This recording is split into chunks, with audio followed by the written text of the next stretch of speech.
each and every one of you to this very, very special session, day 1, part 1 of Sri Ram Leela, 14 lessons from the Sri Ramayana. So, in here, there are 14 lessons in Sri Ramayana. There are several hundreds and millions and unlimited lessons. Every verse has a lesson for us. But 14 we have identified because of the sacrifice of Lord Ramachandra of 14 years of when he was roaming in the forest. But these lessons would be from all over Ramayana. And this would be part 1 today, and then part 2 on Monday evening, Central Eastern Time in US, which will be Tuesday morning in India time. That's when we will be discussing the part 2. Now, all of us know that Valmiki Muni was, at one time, he was a hunter. Very evil person named Ratnakar. He was approached by Sri Narad Muni and he was told, you should chant the name of Ram. But Ratnakar, so sinful, at the name of Ram just could not come out of his mouth because he was so busy trying to create pain and death to others. He could only chant the name of Lord of Death, Mara. So Narad Muni, he only chanted the name of the Lord of Death. He said, okay, you chant the name of Mara. And he started chanting Mara, Mara, Mara, Mara, Mara, Mara, and it became Rama. And then he became a pure devotee just by chanting the name of Ram by the mercy of Sri Narada. And then by the mercy of Narad Muni, Ratnakar transformed to this great sage, Valmiki. And being empowered, especially because when he was chanting Mara, Mara, Mara, there was an ant hill that was formed around him because he was just sitting in so much meditation. And that's why his name became Valmiki, the sage with the ant hill. And he wrote the epic, Sri Ramayana, which are the glorious life and pastimes of the Supreme Lord, Sri Ramachandra. So now let us travel across the yugas to Treta Yuga, to the glorious land of Sri Ayodhya, where the Supreme Lord has descended. And let's see what we can learn, how we can learn, and try to implement some very important lessons from the life of Lord Ramachandra and his dear associates, where they enacted these pastimes in Treta Yuga, but how we can apply it in today's day and life. 14 important lessons that we can learn from Ramayana and the glories of listening to these wonderful pastimes.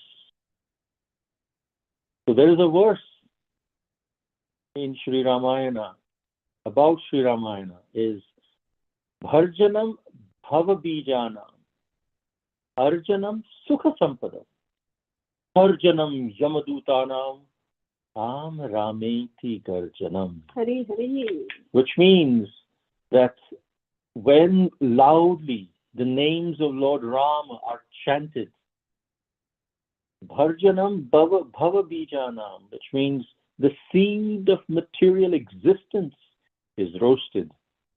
Arjanam Sukha Sampadam, one gets prosperity and satisfaction.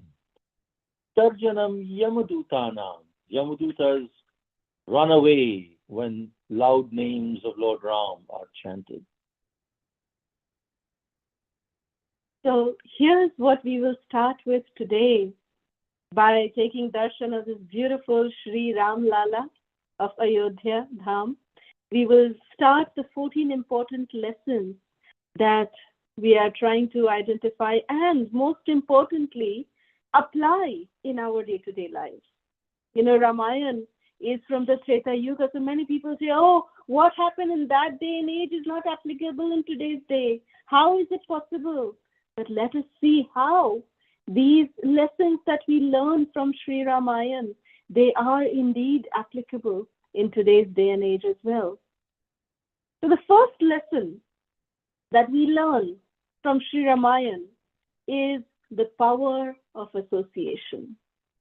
It is said that when Lord Ramachandra was in Mithila and when he was about to break the sacrificial bow, there was pin drop silence everywhere because nobody was able to even lift the bow, which Lord Ramachandra lifted so easily.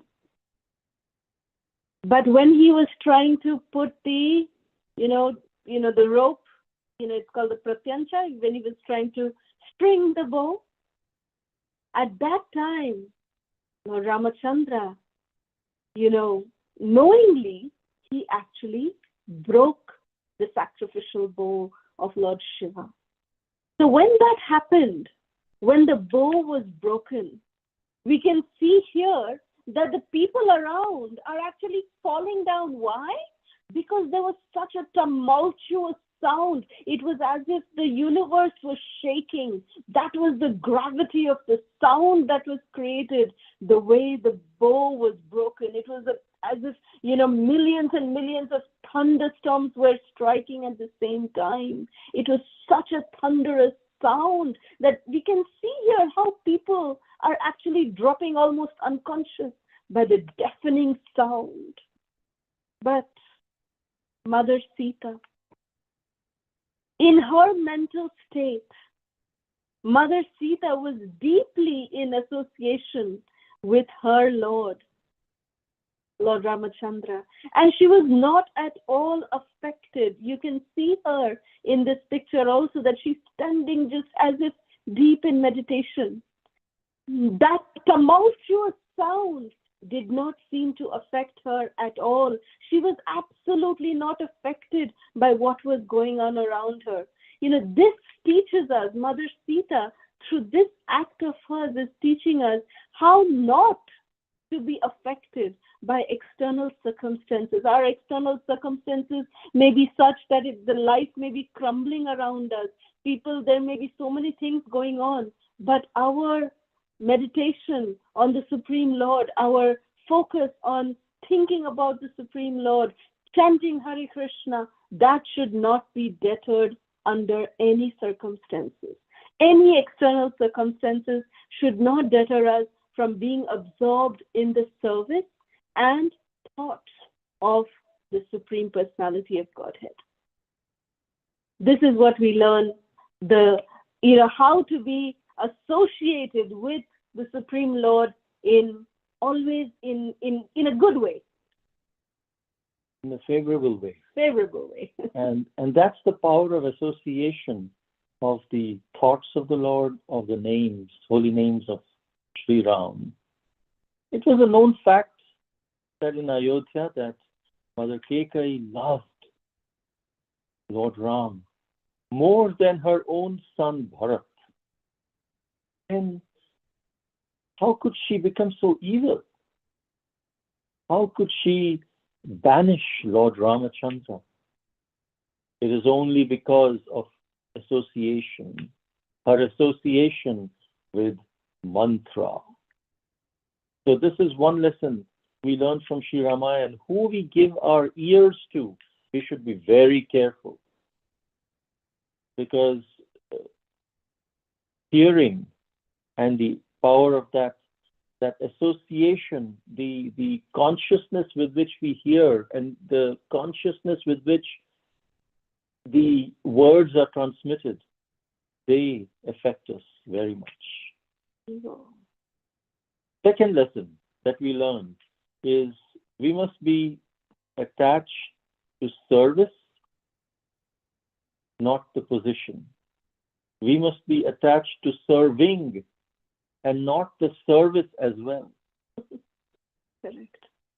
sometimes we have some service to Krishna and we just become ritualistically attached to that service. And when the life situation changes and that service has to go away, we say, oh, why the service is going away? Why this? Why that? Because we started identifying with the service.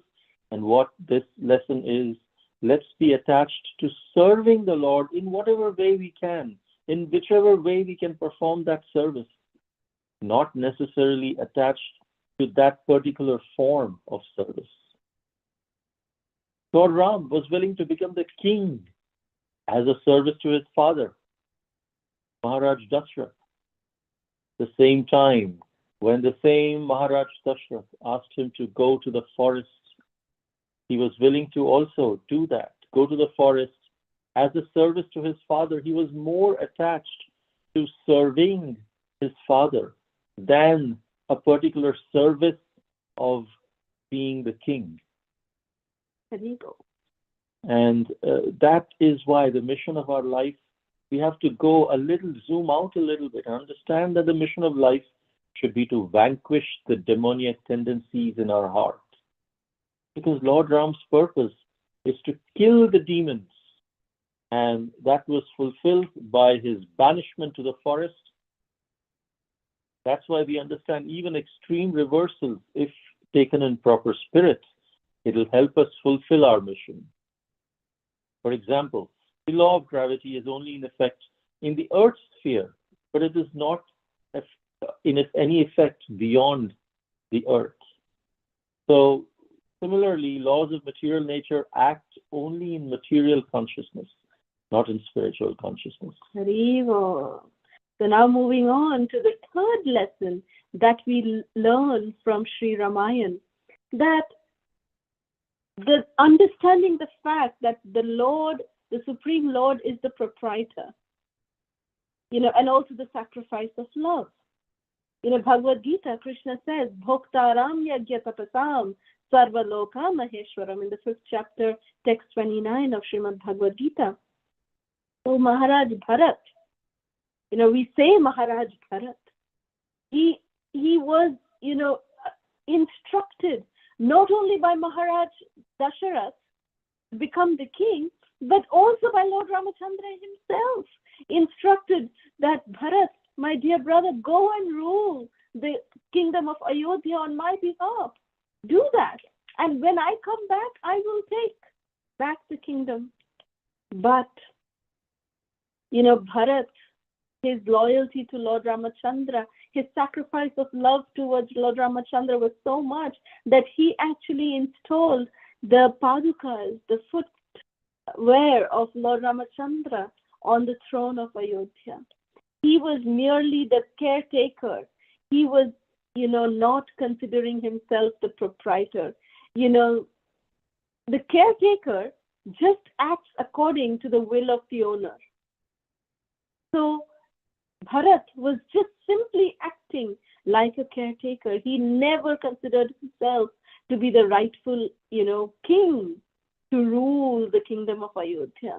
So it is explained that when Bharat came to meet with Lord Ramachandra in Chitrakoot, he came barefoot, and when he saw Ram, Lakshman and Mother Sita, Bharat wept bitterly. He fell like a stick, almost getting unconscious, and Lord Ramachandra had to pick him up, and he embraced Bharat so lovingly. And in fact, both of them, their affection was so deep, their love was so deep, that the rocks melted. And even today, when we visit Chitrakoot, we can actually take darshan of the lotus feet of Lord Ramachandra and Bharat, where the rock had melted because of their deep love.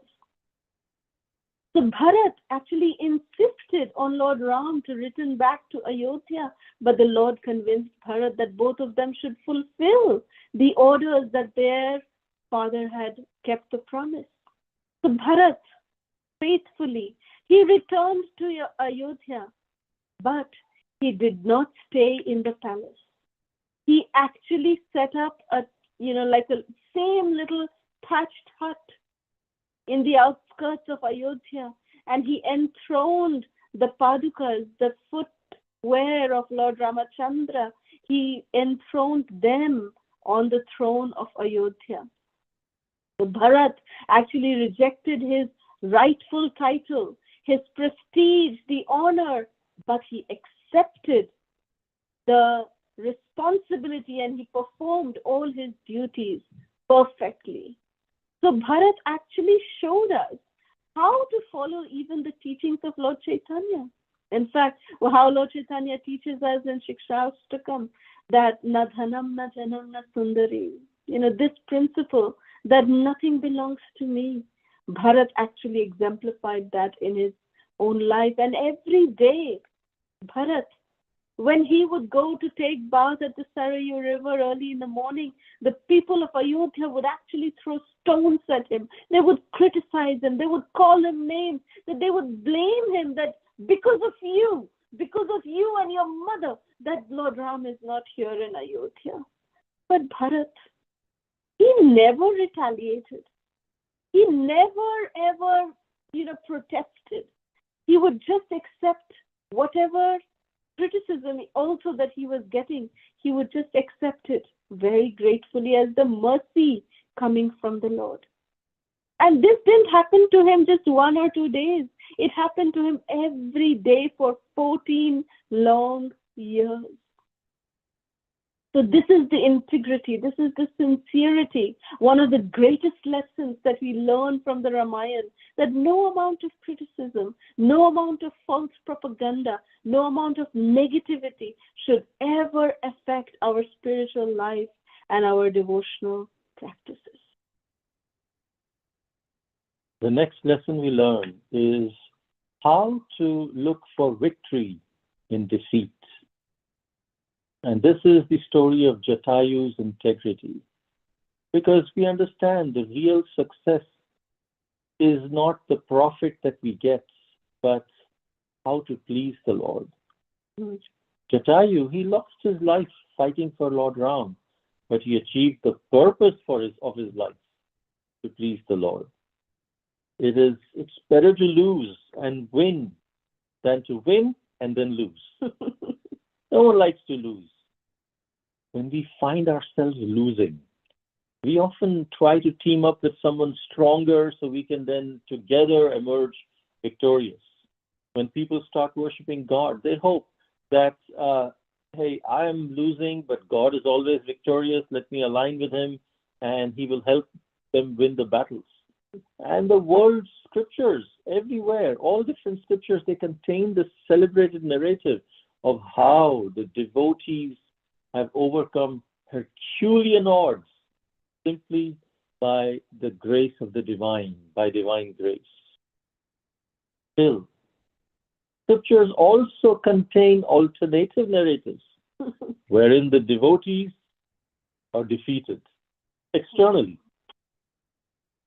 How are such narratives to be understood? Here we see Jatayu was defeated externally by Lord Ram to the extent that he was killed. He was a devotee of Krishna. He was the devotee of Lord Ram. Why did the Lord allow that? For this, we need to expand our conceptions beyond the material to something more spiritual. Because these narratives, they compel us how to recognize our own existence, how to recognize God's protection that extends beyond this material level of reality. And if we expect that God will ensure our constant success at this level, then we will know that our faith will be shaken, even shattered by these worldly reversals. So to understand how spiritual vision can change our perception of reversals, let's look at the pastime of this great vulture, Jatayu. So Jatayu is actually best known for having attained perfection while he was trying to stop Ravana from abducting Mother Sita. So while Ravana was flying away with Mother Sita, Jatayu came to the rescue, and he first actually tried to speak to Ravana, saying that, Ravana, please, what you're doing is something very immoral, Ravana. You're kidnapping a married woman. Do not do this. Very nicely, because Jatayu was a very elderly bird. He was elderly vulture. So, out of his life's experience, he was trying to give good counsel to Ravana. That don't do this. It's bad morally. You are not like this. You're a great warrior. You should not try to abduct a married woman like this. This is immoral, Ravana. But when that didn't work, Jatayu started calling Ravana a coward. That you are a coward, Ravana. That you are abducting Sita in the absence of her husband. You're not following the codes of a warrior. How? How can you call yourself a warrior? You're just, coming like a thief and just stealing somebody else's property, that to a married woman like this in the absence of her husband. How can you do this? And then Ravan didn't even care. These both, counseling from Jatayu. When that didn't work, Jatayu had no other option other than to attack Ravana. But Jatayu was no match to the evil Ravana. Ravana mercilessly cut off one of the wings of Jatayu, and he moved with lightning speed, and he cut off the other wing too. And when he did that, Jatayu, just bleeding profusely, Jatayu just fell to the ground. And, with using his mystic power, Ravana, he just rose to the sky and flew away, leaving Jatayu writhing in pain, in helpless agony. Jatayu was, saying, and Sita, Mother Sita, she was crying out, my dear Jatayu, don't risk your life for me. Just give this message to my dear husband. Please tell him where I am, who has taken me. Just tell him that. Give my message. And then Jatayu, he maintained his life because Sita had asked him, inform Rama about my addiction. He had tried to do more but had failed, but he was determined. I will fulfill this particular seva by Sita Devi. And so despite his severe pains, he waited. He was just calling out the name of Lord Ram continuously, taking shelter of the holy name and finding solace in that sacred mantra of Lord Ramachandra. And meanwhile, when Ram, along with Lakshman, was frantically searching for Sita, in time he came to the forest clearing that he had evidently been in the area of brutal battle, because he was seeing there were a lot of things just all around. There were wings, there were sticks, and there were stones, and all of these different things. Blood. And noticing a creature nearby, he found it was lying in the ground nearby, chanting the name of Ram. And Ram thought it was Sita's demoniac abductor. Maybe that bird is the abductor. And he was ready to shoot with the arrow. Jatayu was so badly mutilated that Ram couldn't recognize him, because Ram knew his father Dashrath was friends with Jatayu's elder brother Sampati. So Lord Ram knew Jatayu. But then Sri Ramachandra was, from Jatayu's perspective, we can see he was in his mind very feebly calling out the name of Ram, and he saw his same Sri Ramachandra ready to shoot him with arrows. What a test of faith it must have been for Jatayu when he saw Ram's arrow pointed at him, the very same person for whom he risked his life. That person was about to take his life. Yet he faithfully, very faint voice, he continued chanting Ram's name, and Ram suddenly heard that faint chant. Hari Hari.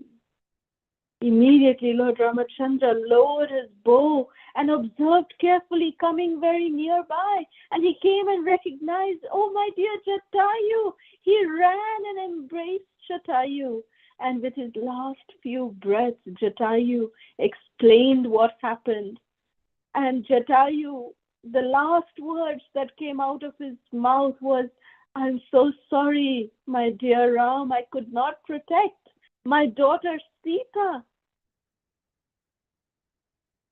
Now, one lesson that we can learn from here is that sometimes when there are reversals in life, it is possible that it may look like God is working against us. God is purposefully trying to orchestrate things so that we be defeated. And here we can understand from Jatayu, he still did not lose his faith. When Sri Ram himself was ready to kill him, he could have thought, what? Ram, I helped you. You don't even know that? All right. I don't think you're a true God. Or whatever complaint that they may want to give. And leave chanting the name of Lord Ram. No. Whatever, whether you kill me, whether you trample me, Sri Chaitanya Mahaprabhu says, you are still my Lord forever and ever. So grief-struck, Sri Ramchandra personally performed the last rites of Jatayu, which was an unprecedented act of divine grace that even trumped social convention at that time and guaranteed that Jatayu's life be supreme success. So though Jatayu lost his battle with Ravana, Jatayu achieved the supremely rewarding success by dying in the arms of Lord Ramachandra, absorbed in remembering him, his mouth just chanting Lord Ram's name, and that was the perfection of Jatayu's life, and that he achieved such a sterling success while in a vulture's body. The Jatayu is in a vulture body. Vultures, this is a very remarkable thing because in Vedic tradition, vultures often symbolize ignorance because they feast on corpses which are considered extremely impure. But Jatayu, despite being in this vulture's body, achieved the supreme fortune of leaving his body in the presence of the Lord. Jatayu did lose his battle against Ravana, but he won the war against the worldly illusion. He was victorious even in his so-called defeat. Jai Shri Jatayu Ji Maharaj Ki Jai. Another lesson that we can learn is of patience, determination, and enthusiasm. In the example of Shabari. Long time ago, her Guru Maharaj, Shabari's Guru Maharaj, sage Matanga, had asked her, wait for Lord Ram, while all other disciples and Guru himself and sage Matanga himself went back to Godhead. He told him, you wait, and Lord Ram will come. She showed her enthusiasm by working hard every day to clean the place. She would pluck the flowers as if today is the day that Lord Ram would come. And she would pluck flowers and fruits for the Lord. She had complete faith in the words of her Guru, and she patiently waited with determination and enthusiasm. And then one day, Sri Ram revealed himself. And the Lord reveals only when he wants. And he honored the berries that Shabari Mata would pick every day, and she would pluck fresh berries and to taste. She would taste, which berries are sour. If they were sour, she would taste them and say, this is very sour. No, not for Ram. Okay, now this one is very sweet. Very sweet. Okay, she would keep those half-eaten berries in the bowl. And that particular day when Lord Ramachandra came, Lakshmana was like, half-eaten berries? They were like Shabari's teeth marks were there. Tooth marks were there on each of the berries. And Lakshmana said, I'm not eating that. And he signaled to Lord Ram, don't eat. It's jhuta. angry. No, no, no, no, no. Ew. But Lord Ram just picked up the berry and tasted it and said, this is pure nectar. This is Amrita. Jai Shabari Mata ki Jai. So the Lord, he does not want, big, greatly cooked, rasagullas or chappan bhog or this. What all he wants is our love. What Lord Ramachandra was eating from Mother Shabari is her love. So that's why, it is said that, Shabari ke jhoote ber Bhagwan ne khaye. That Lord Ramachandra had the tasted, berries of Mother Shabari. This is the level of devotion of Mother Shabari, which, utsahan, nishtayat, dhairyat, patience, enthusiasm, and determination. This is the quality that ensures success in our devotional life, which was exemplified by Mother Shabari. Jai Shabari Mata ki Jai. The next lesson that we can learn is regarding the obstacles on the path of bhakti. These obstacles are the ones that tried to stop Hanuman during his jump across the ocean all the way to Lanka. The first obstacle that he encountered during that jump was Mainaka. Mainaka is like the gold mountain, and that Mainaka, it signifies the temptation to seek comfort before we reach our real purpose. So when Hanuman was speeding above the ocean, he suddenly found a mountain was rising from within the ocean right in front of him. And the personified mountain, this was a very elderly person named Mainaka. And this Mainaka told Hanuman, Hanuman, I am friends with Dashrath. I'm friends with Ram's father. I want to serve Sri Ram by serving you, his servant. You must be very tired because you're jumping, and to jump you have to exert so much force. He was not just flying, and it really was very, very tiring to the body. So Mainaka asked, Hanuman, please rest before you continue on this onerous flight again. But Hanuman, he had a mission far more urgent than just resting or socializing. He knew how much Ram was distressed in separation from Sita. He could also imagine how Sita would be pining in separation from the Lord. So Hanuman lowered himself. He was at a high altitude. He just lowered himself, touched the mountain, and then jumped again. Not just using it to rest, but to honor the request of Mainaka, but at the same time, he used that as another jumping board, and then offered his respects. He rose again, he explained the urgency of his service, and sought Mainaka's blessing and permission to continue. And Mainaka was very pleased with Hanuman's untiring eagerness to serve Lord Ram. And Mainaka gladly gave his blessings. The next obstacle that Hanumanji faced was Surasa. Now, Surasa, when Hanumanji was flying on, he soon came across this gigantic creature who identified herself as the demoness Surasa. She was actually a goddess.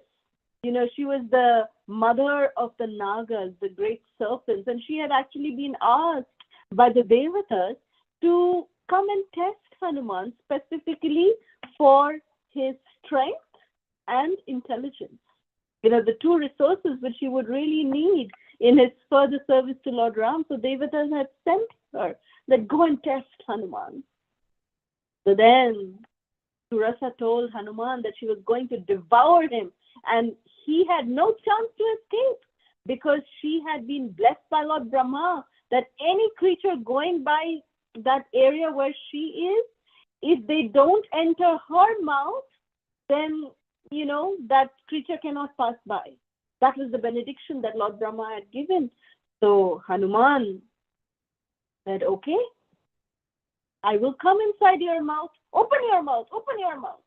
And Surasa kept opening her mouth, big, big, big. And then suddenly, Hanumanji became as small as a small ant. He just quickly dived into Surasa's mouth and quickly took a roundabout turn and came out. And he just folded his hands in front of her and told her that I have now honored Lord Brahma's benediction by entering your mouth. So please allow me to proceed. And pleased with Hanumanji's intelligence and also his great strength, she revealed her true identity and her purpose and blessed him to move on. So with this, we understand that sometimes when obstacles come in our lives, we must try to be humble. We must become humble, very small, and then be able to, with that humility, we'll be able to circumvent the obstacle. Very well. The other obstacle was Simhika.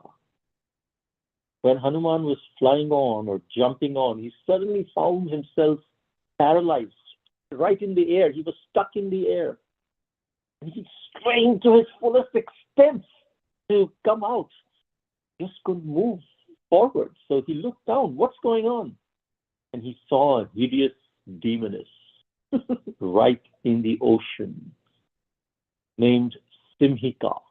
She was looking at him and licking her lips because she had the powers to actually catch the shadow of anything that was flying.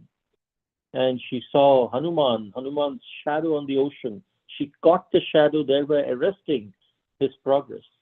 And as Sri Hanumanji was considering his options, he found himself being pulled down towards her devouring, gloating mouth. Her plan was to chew Hanuman, to kill him and feast on him. And with this remarkable presence of mind, Hanuman used the momentum generated by which Demoness was pulling him. He speed through her mouth, down into her alimentary canal, and before she could even understand what was happening, he went deep into her stomach and started attacking from within with his gada. Eventually, after ripping apart her stomach from inside, he emerged unhurt, and victorious. As the demoness fell screaming to her death into the ocean, it set off huge waves, and then Hanuman flew on. Who does Simhika represent? In our life, Simhika represents envious people who try to pull down on our shadow, who try to be envious of something which we are not really, just a reflection of ourselves. Because we are the soul, and all the qualities that we have are nothing but Krishna's qualities that are known to us. It's not us. We are the soul, but they get envious of our reflection, and they try to pull down the person who is the object of our envy. When we are striving for bhakti, people will chastise, people will criticize, they will misunderstand us. But we should have the willingness to tolerate, to focus on the right thing, persevere, and keep moving forward. Just like Sri Hanumanji ki jai. Hanumanji, actually very intelligently, he chose his battles. As we see that, a warrior, Hanuman is a very powerful warrior. He loves a good fight. He could have been, in the previous challenge with Surasa, he could have, thought that, it's a good challenge for me to fight. But he expertly put, first things first. What is his objective? So with Surasa, he said, there's no point in utilizing my strength here. I just need my intelligence. So he chose his battles wisely. But with Simhika, he killed her effortlessly. So for Hanuman, proving his own greatness was not as important as carrying out his mission. So this is a very important lesson. Sometimes we have to also be very, very intelligent. Not sometimes, all the time. We have to be very, very intelligent in choosing our battles. There may be conflicts that may arise as we pursue our goal of pure devotion to the Lord. And we need to discern which issues to hold on to and which ones to let go. Many things may be wrong around us, and we may feel that we need to set them all right, but we are finite. We do not have the time, we do not have the energy, we do not have the resources. So if we try to fight every battle, then, we will fight endlessly.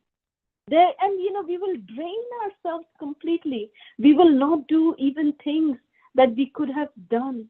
And most importantly, we will waste valuable time that could have been used in nourishing our devotion.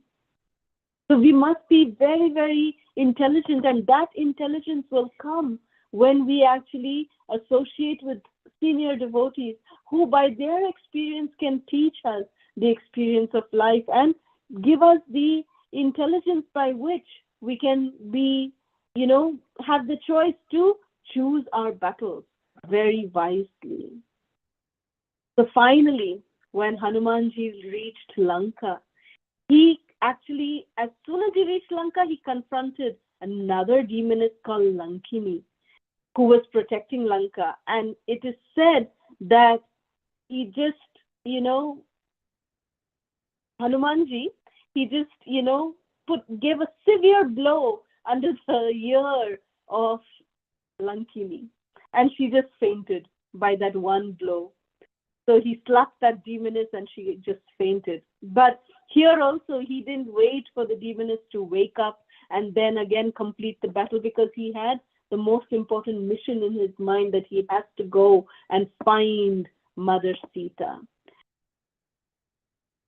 So this important lesson from Hanuman's adventurous leap to Lanka is his single-minded purposefulness in serving the Lord. Ekeha Kurunandana, which means that in Bhagavad Gita, Krishna says, Vyavasayatmika buddhir ete ekeha kurunandana, bahushakha yanantascha, which means if we must have a focused, single-minded, business-minded intelligence. Rather than obstacles deter him, he resourcefully found a way through them. Sometimes fighting, sometimes just being humble and moving on. Similarly, when faced with obstacles in our spiritual progress, if we stay purpose conscious instead of becoming obstacle conscious, the Lord will show us ways to move ahead. Hari Bol. And just the way that Hanumanji found Mother Sita and was able to deliver the message of Lord Ramachandra to her, in the same way we will also be able to fulfill the purpose of our lives, which is to render pure service to Guru and Krishna. Jai Shri Hanuman Ji Ki Jai.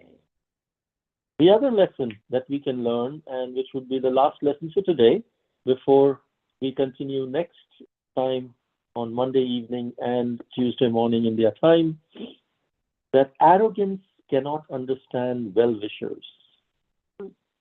The world is a mirror of our own consciousness.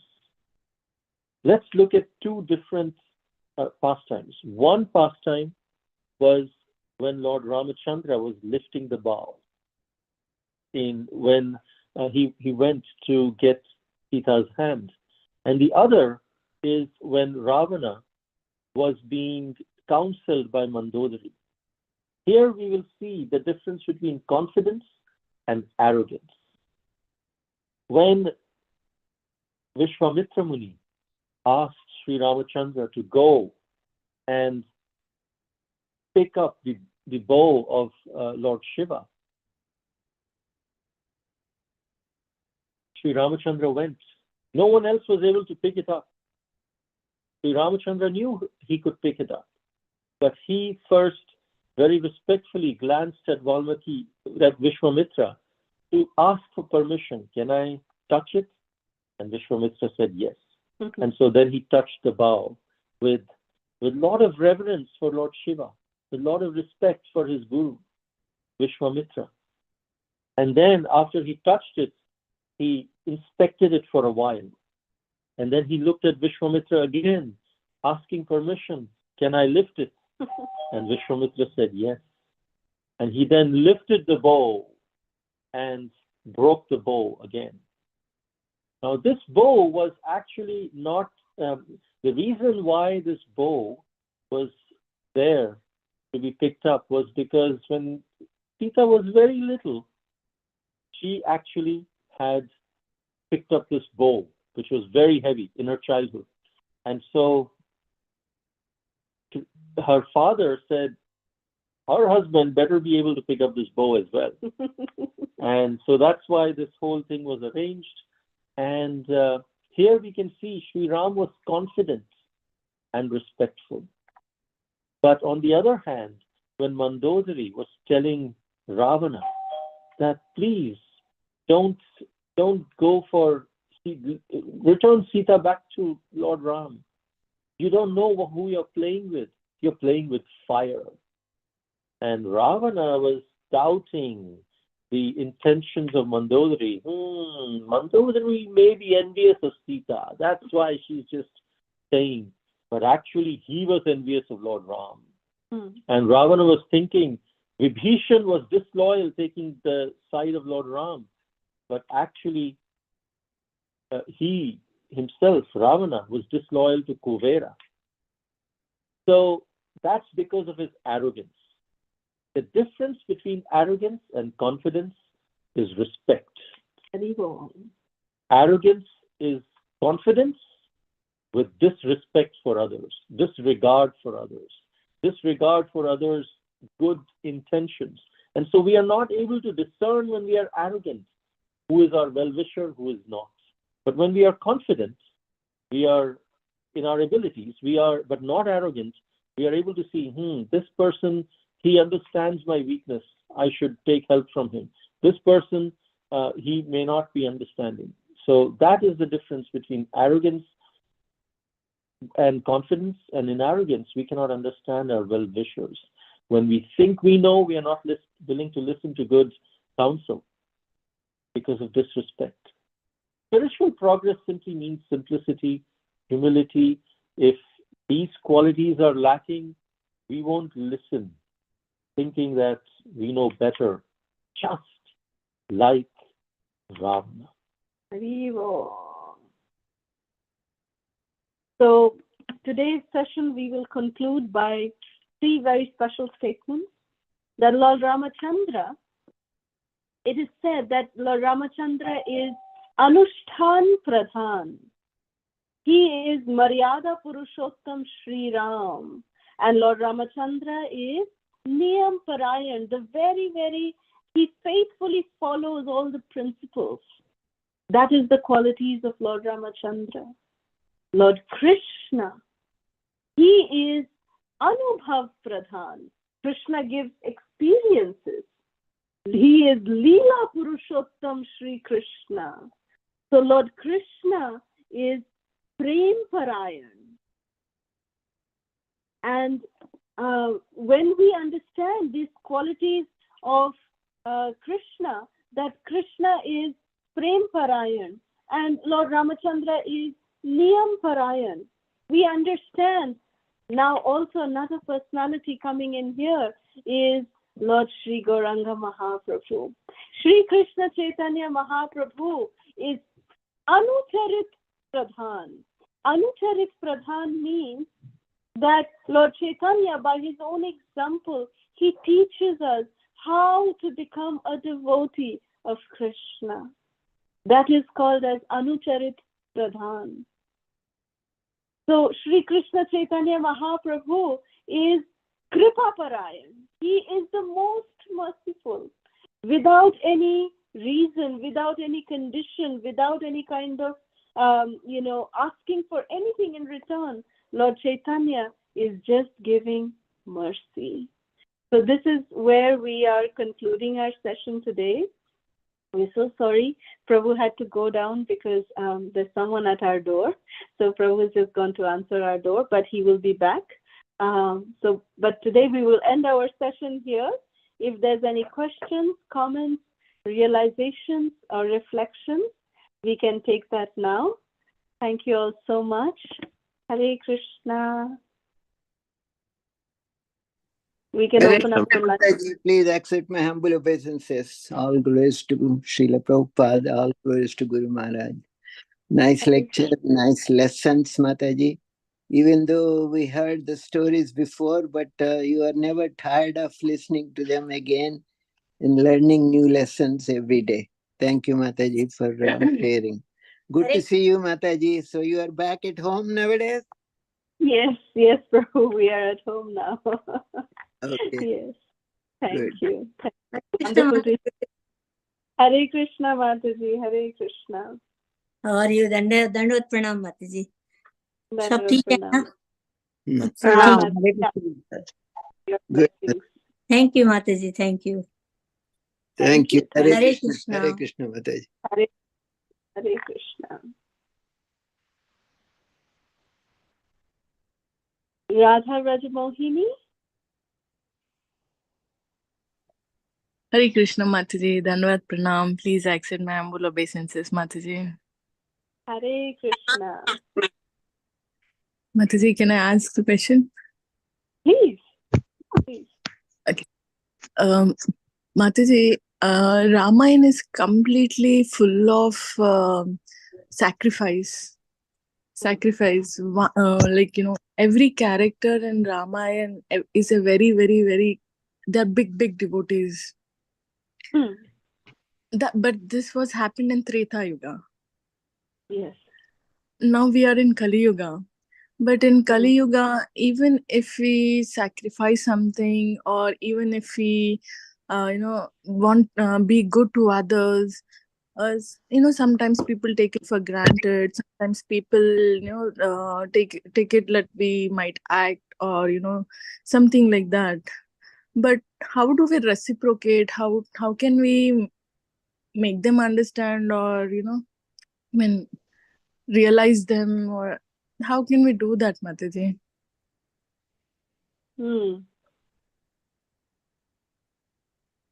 So, well, see, sacrifices can be, we are actually, even knowingly, unknowingly, we are doing sacrifices every day, and the sacrifices may not be as, may not be as great, or may not be to a very high level or anything, but they are there. Sacrifices are always there. So I somehow didn't understand your question a little bit. If you can just help me clarify the question.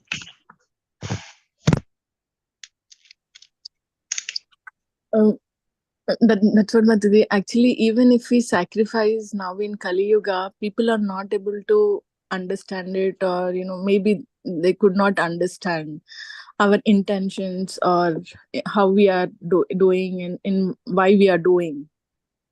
Right. So that is the main nature of sacrifice. Who was able to appreciate and understand Bharat's sacrifice? Were the people of Ayodhya able to appreciate what Bharat Maharaj was doing? But 14 years later, they were able to appreciate. What is important is, does Krishna appreciate that sacrifice? Because that's all we are concerned about. And Srila Prabhupada would say, if Krishna wants, he will let the people who need to know, he will make them, reveal it to them. So as a devotee, if you see Shabari Devi's sacrifice, no one knew. She was in the middle, on the top of a hill in the middle of nowhere, just doing her service for several years, thinking he will come. But then, because she was only doing it for the satisfaction of her guru and Krishna, not really concerned about what others are thinking, or do others know about it, we see that Lord Ramachandra has now revealed her glories to everyone for eternity. Mm. But during those years, those few 10 years, no one knew. Mm. But now, for eternity, everyone knows she's in Ramayana.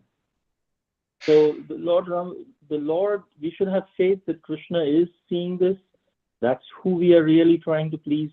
And then whoever Krishna wants to reveal to, they will know. Specifically, Guru.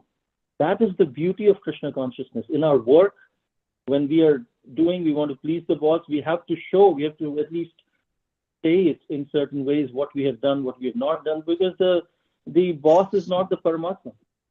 But here, Guru is our boss, and if we please the Supreme Boss, Krishna, if we simply make sure that the Paramatma is aware, then Paramatma, the same Paramatma who is in the Guru's heart and everywhere else, he will reveal to them. So it's not that sacrifices need to be known to people around us while the sacrifice is being done, and not that we are doing the sacrifice so that we can be appreciated. That's not the mood.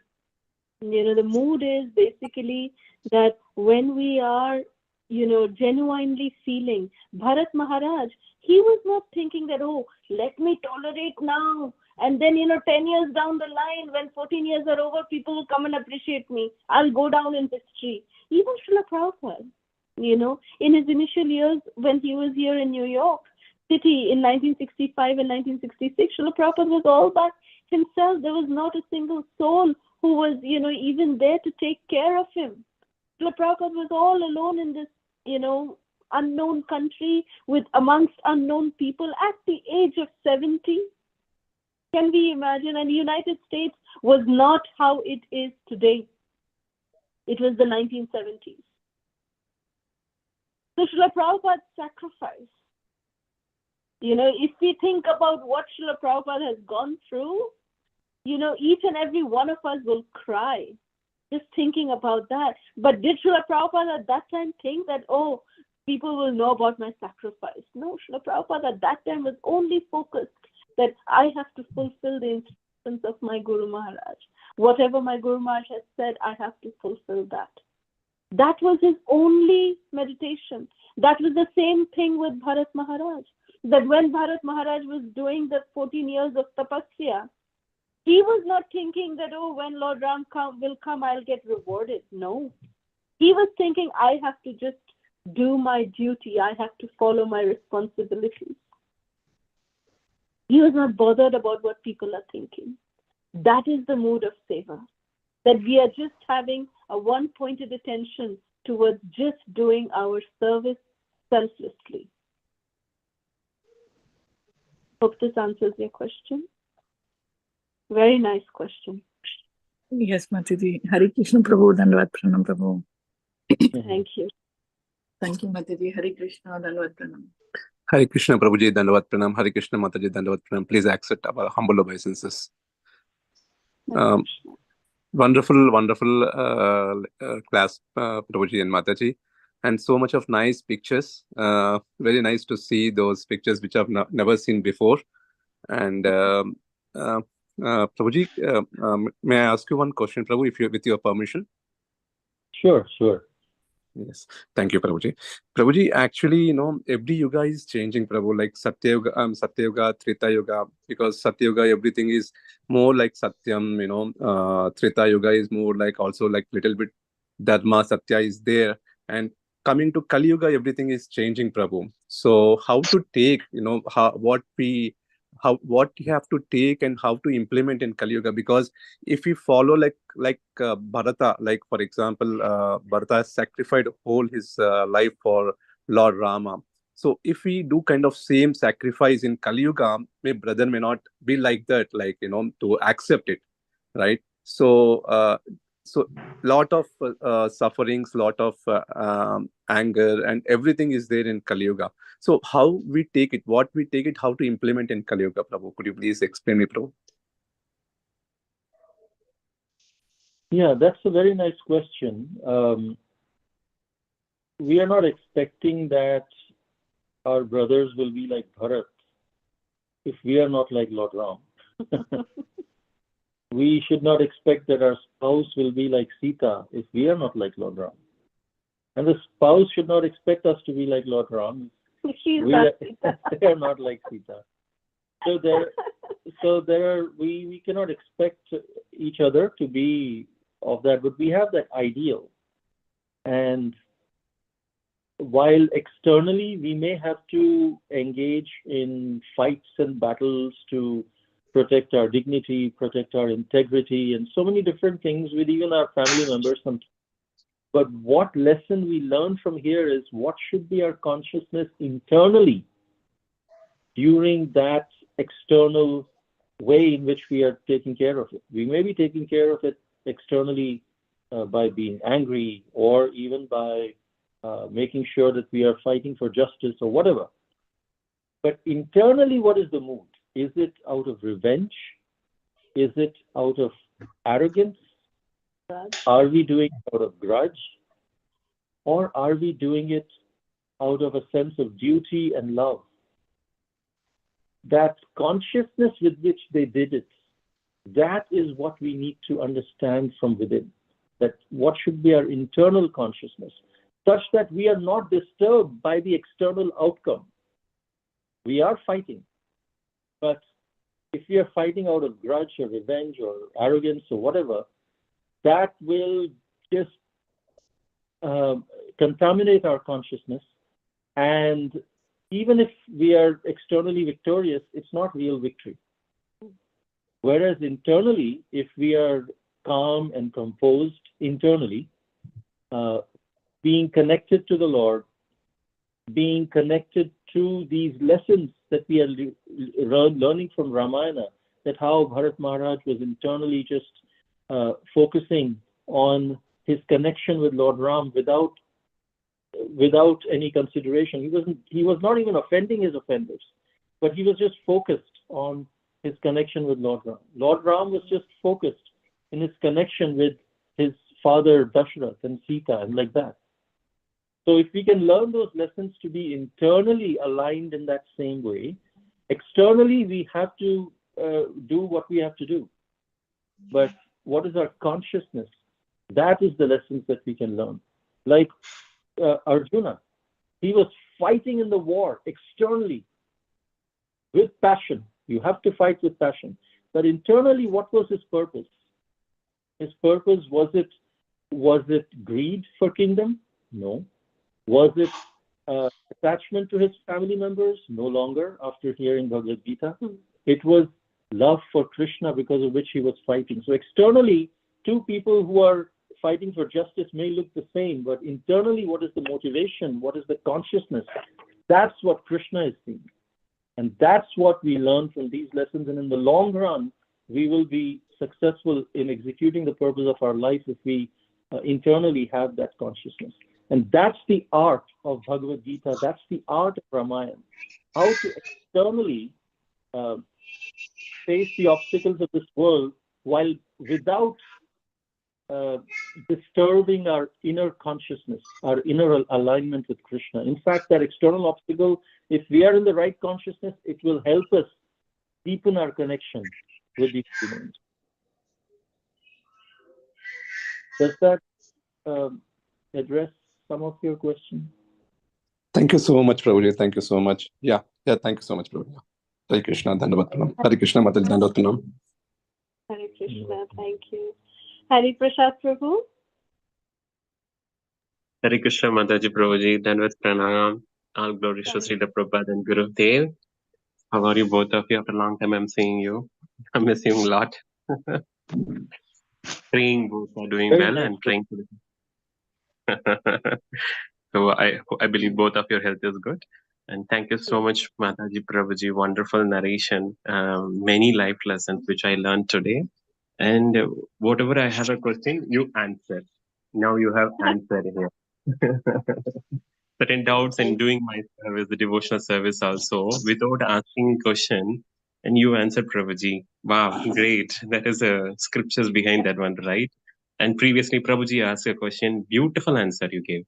Yeah, you're saying to something, Prabhu? You're trying to say something. No, I was just asking, can you share the question and what answer did you get? Yeah. So Krishna. One person said the same, that I wanted to ask a question after a discourse by some person. I wanted to ask a question.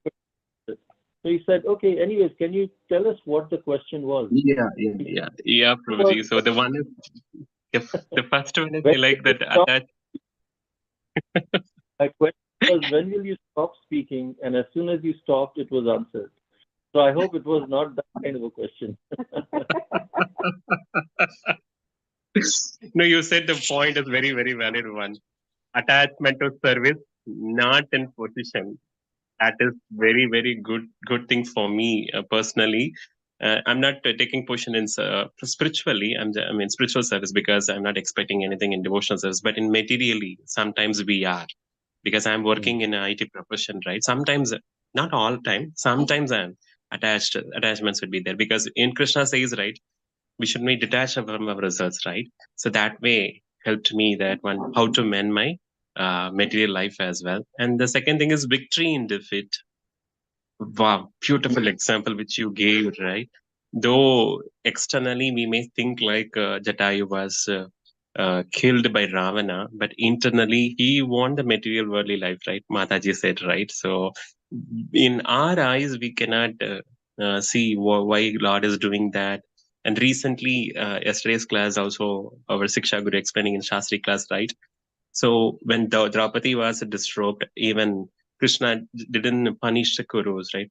He didn't punish Kuru, Kauravas, everything. And he was patient, so patient in that one. And even he will revealing to him that don't get into the battle, everything. But at last what he did, he gathered all the dishonored kings, I mean, miscreants in one battlefield, and he killed everyone. We might not know why Lord is not doing now, why Lord is not punishing, because we don't know about the plan of the Lord, as you said very nicely in that one, and very, very emotional. The Jatayu has done, right? So chanting we should not give up our chant of the Lord holy name, even though we face many reversible in our life. To be honest, Prabhuji, but I can honestly say that whenever I face reversible, I got a spiritual master, and my spiritual mother is here. So you both are guiding me very well to mend my life. And seriously, in 4 years in Corona period, I faced many distress in my personal life, and you both helped me a lot. Seriously, thank you for that, because Lord sent to you to me to save me from many depressions, material depressions. That I like it, and the patience. That's the point you said, right? The patience, enthusiasm, and determination. So, Sarva Swabhava, we will have a word, Prabhuji, simplicity. So, how Mother Shabari is, I really attached with that nature. So, we should not make a very, very big thing and then we need to offer to Lord. But as we said, right, we learn from Bhagavad Gita, right? With love and affection, if you offer even water or tulsi leaf, he will be accepting, right, Prabhuji. So that very touchable, very touchable point. Many heart is overwhelming. Oh, what a beautiful life lessons we are learning. Mataji's and Prabhuji's are giving. And in the morning, if you hear na Mataji, seriously, to be honest, it is registering in my mind. I should not do this. Whenever I'm facing that situation, right? Mataji Prabhuji told that one. We should not do that one. We should be careful like that. Instead, we can keep think in a positive way. We can encourage them. We can praise them. Don't get envious. Like you said, like Simika pastimes, right? If we are envious, we will be drawn. That is obviously right. We should not be more envious in that.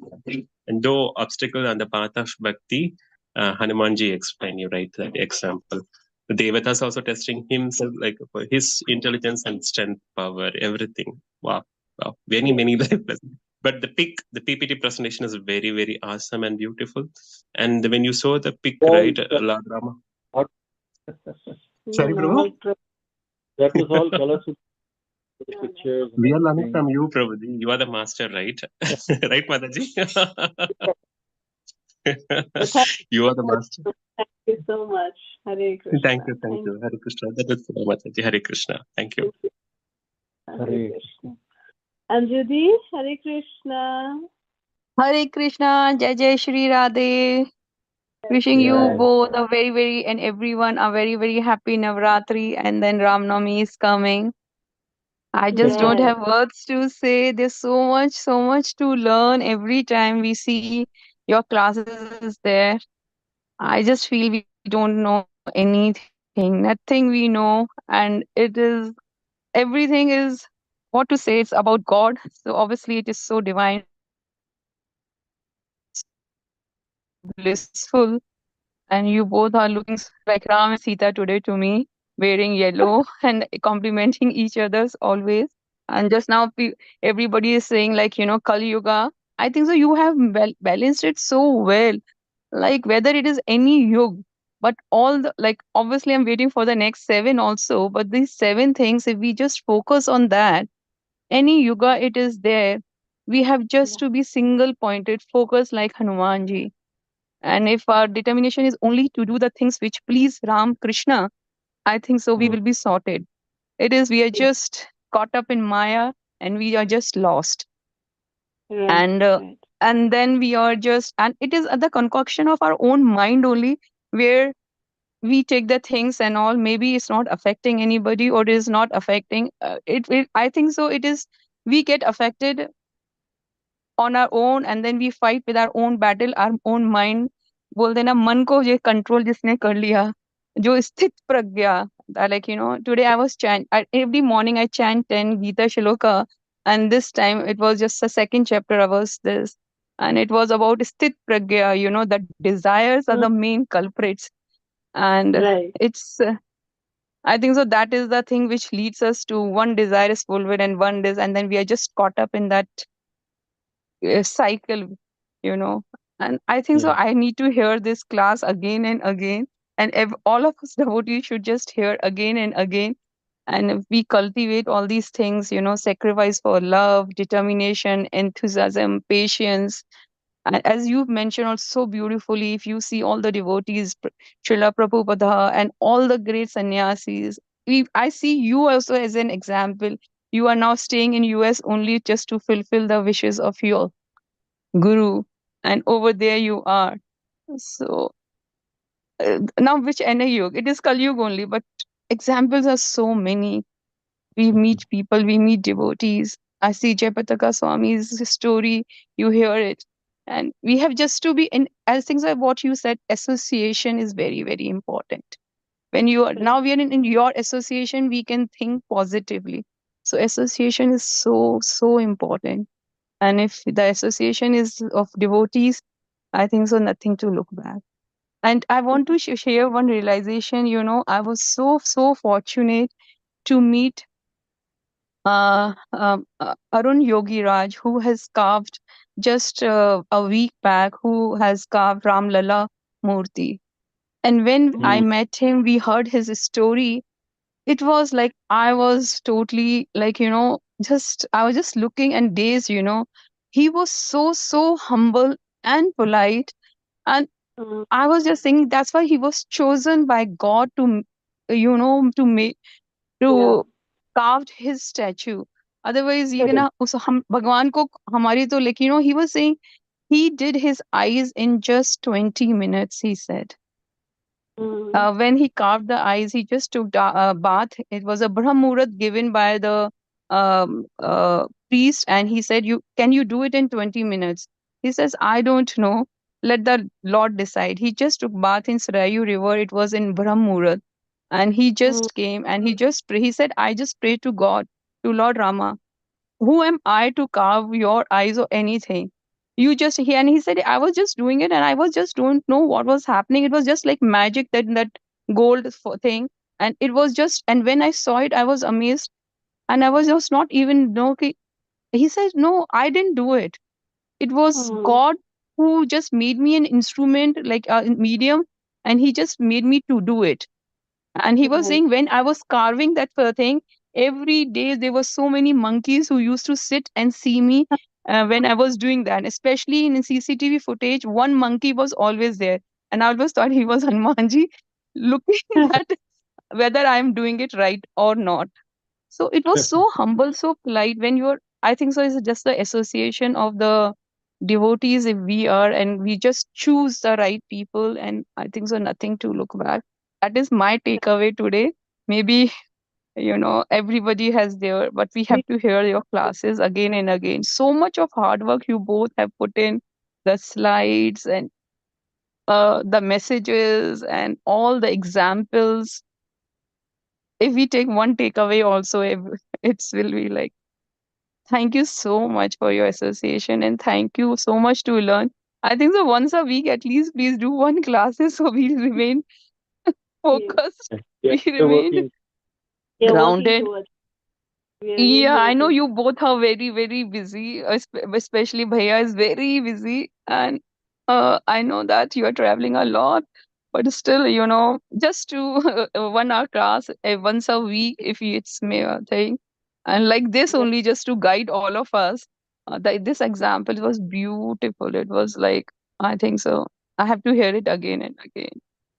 Thank you so much. thank you, Lee. Thank you so much. Thank you so much. Hare Krishna. So thank you all so very much.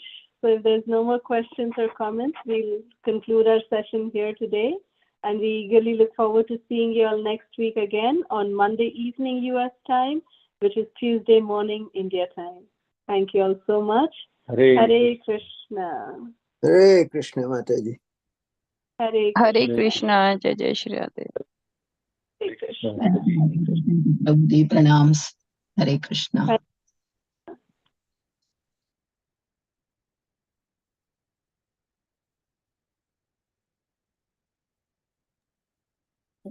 Hare Krishna Mataji, Hare Krishna Prabhuji, Dandavad Pranam.